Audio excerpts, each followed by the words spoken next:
beautiful people, welcome back to our channel and thank you so much for joining today. If this is your first time, thank you so much for coming here. Please make sure you subscribe and turn on the notification bell so that when I post the next video, you would be the first to watch. Thank you. If you are new, my name is Milton. Today's video, we are going to be talking about university selection in Australia, list of universities in Australia, and of course everything you need to know when it comes to immigrating to Australia or migrating to Australia. There is a lot involved and a lot of international students still do not understand what it takes and some of the things that they need to do in order to migrate to Australia. First, if you want to move to Australia using the study route, understand that in Australia, universities are categorized into 3 different categories. And the first categories, I will be calling them type 1, but they normally call them tier 1. Tier 1 universities, they are categorized to tier 2 universities, and you equally have tier 3 universities. Now, if you want to study in any of these universities, you need to first of all make a plan at the initial stage before you move with the application process. Remember, a single individual may not be able to succeed with this, but you can as well do your application yourself. It is not compulsory that someone can do it for you. Of course, if you have difficulties, you can contact an agent because most Australian universities, they deal with agencies. So going through an agent is going to be easy for you, but I'm not saying that you cannot do it yourself. You can equally try to do the process yourself, but I would recommend you go through a recognized agency.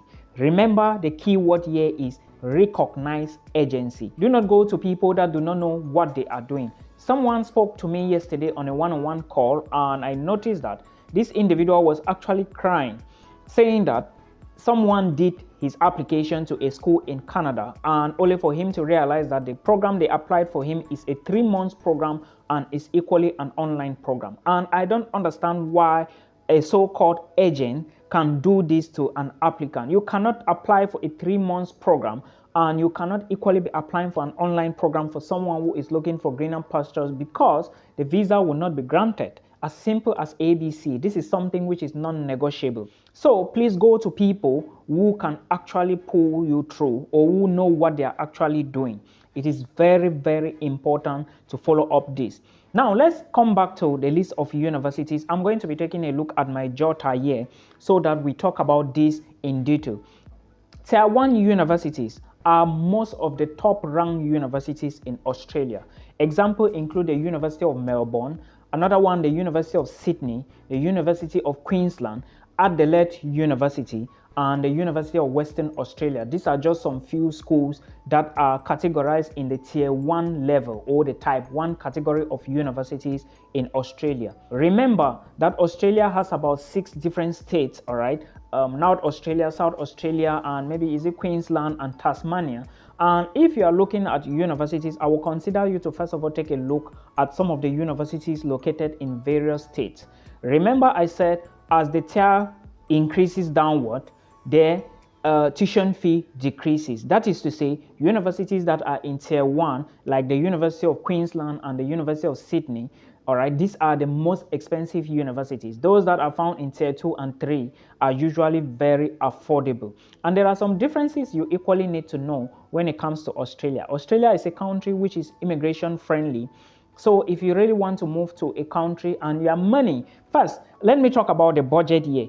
If your budget is not really strong, or if you do not have a lot of money, I will not advise you to take Australia, because at the end of the day, you may leave this process halfway. Remember, let's talk about tier 2 and tier 3. As the tier increases, like I said, from 1 to 3, the tuition fee also reduces, all right, depending on the university. Now, there is another thing you need to understand. When you are applying for schools in Australia or universities in Australia, depending on the university, now, it will be easy for you to get a visa depending on where you go to.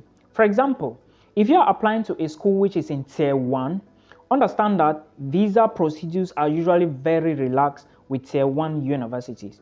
So if you are applying to such universities, they understand that you actually are capable, you are actually fit to study in such institution. Therefore, when you finish with the universities, and when the universities give you what is called COE, which is Certificate of Enrollment, Okay, most of the time the embassy may not even ask you for proof of funds when you are applying for visa. Yes, this is true. A lot of people don't know this. Even if when they are asking for the proof of funds, it will be a little relaxed. Okay, so you should put this into consideration. Tier 1 universities only in Australia. Now when it comes to tier 2 and tier 3, you might provide a proof of funds. Of course, it's not a might, it is a compulsory something. You are going to provide the proof of funds, and understand that they are going to also look into your credentials to know if you actually qualify to move to Australia. This is because, like I told you, the tier level, and when you apply to such universities, it's going to take some time for them to actually decide if they are giving you the visa. Okay, now let's take a look at some other things you need to know when it comes to the tier level. As like I said, tier 1 universities, most of the time they may not consider English tests.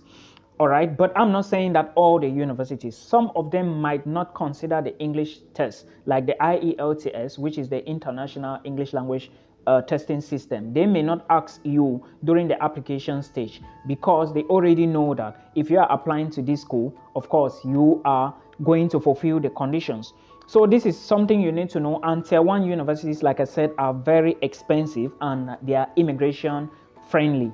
Then tier 2 universities are somehow cheaper, and again, proof of funds will be required from you, or maybe some more documents to prove that you are actually capable of studying in Australia, while tier 3 universities are the cheapest schools in Australia, and of course proof of funds is going to be needed. Now when you get admissions into such schools in Australia, remember you are going to pay your tuition fee and of course your medical insurance. It is important and it is compulsory. If you do not pay this money, all right, for tuition fee and your medical insurance, there is no way you are going to immigrate to Australia. That's why I was telling someone who contacted me a few days back, and I told him that it is important to get to an agent, but if you do not know the type of agent to get into, why not try to launch an application to any of the schools? And another thing I would encourage you to do is get in contact with the school officials if you actually do not know someone that can pull you through the process. Because I don't blame most of the applicants, I blame some of the people who are actually doing the application process for us, because some of them are not truthful. You understand? It's better to tell someone that I am going to take this from you and do this for you, rather than you keep going around the corner, beating around the bush. It is not proper, guys. So what I'm begging is that we all are in the same process. We need to hold hands together to go to where to achieve what we are achieving. So please let us be friendly, let us be friends, let us work together so that we can help one another achieve the dream. Yes, of course, people have traveled. I have 2 people who moved to Lithuania few days back, all right, because of me. Not totally my process, because I didn't apply for the visa, but because of my knowledge, my videos, they have been consistent, asking me questions back to back. They are now in Lithuania. I guess they might be moving. I have people already in Canada, all right, who because of me, they are in Canada. Why do I say because of me? Because I got them the offer, my guidance and my videos helped them.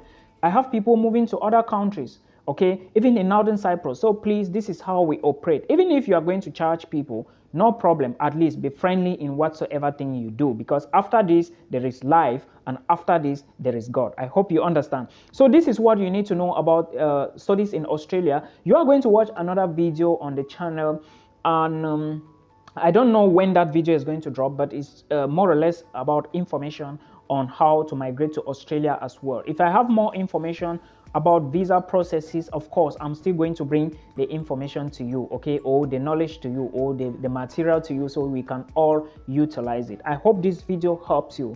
If you are just joining the channel, please like this video for me. If you are an old follower, please share to at least one person for me, so that YouTube can encourage me and give me recommendations. This is the only way you can encourage me to make more content. I hope this video helps someone. Till we meet again in another one. Peace.